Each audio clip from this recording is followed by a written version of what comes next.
Hello viewers, welcome to our channel టెల్కోటర్స్.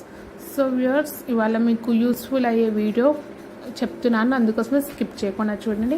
And మన ఛానల్ని subscribe చేయని వాళ్ళు సబ్స్క్రైబ్ చేయండి. నాకు సపోర్ట్ చేయాలనుకున్న వాళ్ళు సబ్స్క్రిప్షన్ ద్వారా సపోర్ట్ చేయొచ్చు. మన ఛానల్లో లేటెస్ట్ అప్డేట్స్ కాకుండా ఇప్పుడు మీకు ఇంటర్ ఎగ్జామ్స్ ఉంటున్నాయి కదా, ఇంటర్ ఎగ్జామ్స్కి సంబంధించిన important questions and model papers కూడా ఎన్నో ఒక 5 to 6 years నుంచి ఉన్న క్వశ్చన్స్ మోడల్ పేపర్స్ కంపల్సరీగా డైలీ పోస్ట్ చేస్తున్నాను. అందుకోసమే మన ఛానల్ని సబ్స్క్రైబ్ చేసేసుకోండి ఇప్పుడే. ఇవాళ నేను inter first year English important questions చెప్తాను అండ్ పేపర్ ప్యాటర్న్ కూడా చూపిస్తాను. ఒకేసారి అయిపోతుంది. సో డ్యూరేషన్ వచ్చేసి 3 hours, మార్క్స్ వచ్చేసి 100 marksకి రాయాలి. అయితే ఫస్ట్ సెక్షన్ ఏలో వచ్చేసి అనోటేట్ ఎనీ 2 of the following. ఇక్కడ 5 beats ఉన్నాయి కదా, టోటల్ 8BCDE ఉంది. ఈ వరకునే అందులో మీరు ఎనీ 2 రాస్తే చాలు.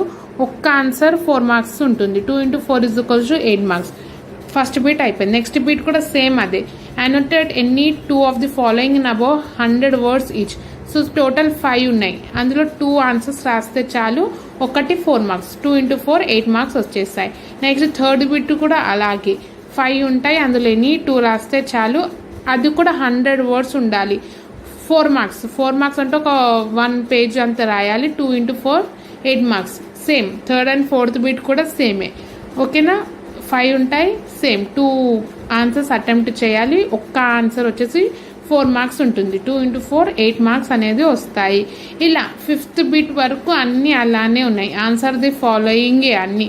అది కూడా 5 నుంచి 2 రాయాలి కంపల్సరీగా. మర్చిపోకండి, మీరు 5 out of 5 రాసేయగలరు. క్వశ్చన్ బాగా చదివితే మీకు అప్పుడు వస్తుంది. సో సెక్షన్ ఏ అంతా అలానే 5 ఇస్తారు, 2 రాస్తే చాలు. నెక్స్ట్ సెక్షన్ బిలో వచ్చేసి read the paragraph careful and answer in 4 of the questions. So paragraph చదవండి. చదివాక 6 questions ఉన్నాయి. అందులో మీరు ఏవైనా 4 answers అటెంప్ట్ చేస్తే చాలు. ఒక్క ఆన్సర్ 1 mark. 4 into 1 4 marks వచ్చేస్తుంది. సేమ్ 7th బీట్ కూడా అలానే. Read the following paragraph careful and answer any 4. ఇది కూడా పారాగ్రాఫ్ ఇస్తారు, దాని కింద 6 questions ఇస్తారు. దాంట్లో మీరు ఏవైనా 4 answers అటెంప్ట్ చేయండి. 4 into 1 4 marks.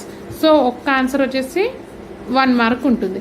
నెక్స్ట్ సెక్షన్ సిలో note answer of this session must be written at 1 place in the same serial order.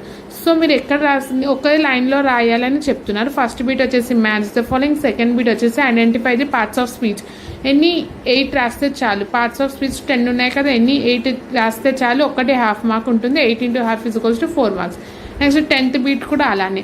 ఎన్ని 8 రాయాలి. ఎన్ని 8 రాస్తే చాలు, మీకు 1/2 mark వచ్చేస్తుంది. 8 into 1/2 = 4 marks మీరు స్కోర్ చేయవచ్చు సెక్షన్ సిలో.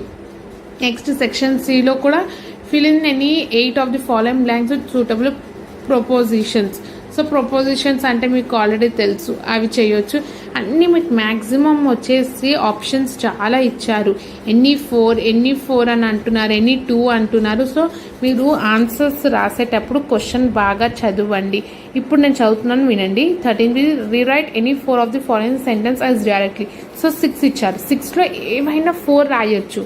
మీరు అన్నీ ఒక్కొక్కసారి క్వశ్చన్ చదవరు, అందుకోసమే అన్నీ రాస్తారు, టైం వేస్ట్ అవుతుంది. ఏవైనా కరెక్ట్ 4 రాస్తే చాలు, మీకు 4 out of 4 వస్తాయి. సేమ్ 14th బీట్ కూడా అలానే. 6 questions ఉన్నాయి, రైట్ ఎనీ 4 అని అంటున్నారు. 4 రాసేయండి, 4 marks వస్తాయి. నెక్స్ట్ 15th బీట్ కూడా అలానే. ఎనీ 8 అని అన్నారు. సో 10 questions ఎనీ 8 అంటే ఎనీ 8 రాయండి. 10కి 10 రాయొచ్చు, ఒకవేళ టైం ఉంటే మీరు రాయొచ్చు, కానీ టైం లేకపోతే మీరు స్కిప్ చేయొచ్చు. ఎనీ 8 రాస్తే చాలు. నెక్స్ట్ 17th బీట్ కూడా రైట్ ఎనీ 4. టోటల్ 6 ఇస్తే రైట్ ఎనీ 4 అని అంటున్నారు. 4 into 1 = 4 marks. అలా నెక్స్ట్ 18th బీట్ కూడా ఎనీ 4. ఏమైనా ఎనీ 4 సర్కిల్స్ చేస్తే చాలు అని వాళ్ళు మెన్షన్ చేశారు. నెక్స్ట్ 19th బీట్ కూడా సేమ్ ఎనీ 4 అటెంప్ట్ చేయండి అని అంటున్నారు. అండ్ 20 బీట్లో వచ్చేసి ఆప్షన్ ఉంది, మీరు ఆ టేబుల్ని ఆ గ్రాఫ్ని చూసైనా ఏమైనా రాయొచ్చు. నెక్స్ట్ ఈ పారాగ్రాఫ్ చదివి ట్రీ డయాగ్రామ్ చేసినా చాలు. ఈ రెండిట్లో ఒక ఆప్షన్ని సెలెక్ట్ చేసుకోండి, మీకు ఏది ఈజీగా ఉంటుందో. Thank you for watching.